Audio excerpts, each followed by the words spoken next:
Why should Tiger tanks choose to overrun their enemies instead of firing? Generaloberst Heinz Guderian described this phenomenon as rolling effect, the sheer physical force of steel monsters that crushed dugouts, smashed machine gun positions, and, during the First World War, gave rise to the term Tankschrecken. 20 years later, the role of the tank had fundamentally changed.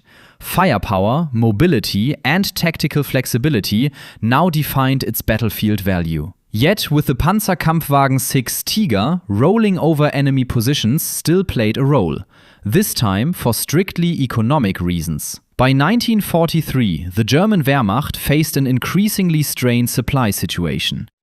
This reality is reflected in the Tigerfibel, a training and reference booklet for Tiger crews. Written in accessible language and in a humorous style, it was meant to make soldiers fully aware of the features and value of their vehicle. The booklet described in stark terms just how resource-intensive the Tiger was to build and maintain. It explained: for every shell, your father paid 100 Reichsmarks in taxes.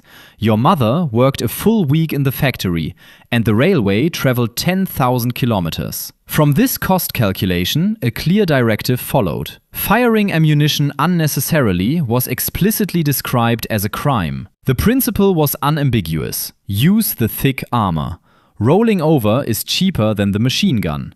The machine gun is cheaper than the main gun. In practice, rolling over enemy positions was used only in specific situations, such as in rough terrain, during sudden encounters, or against anti-tank guns at very close range. The risks were considerable. Infantry with demolition charges, minefields, and rubble could disable even a Tiger.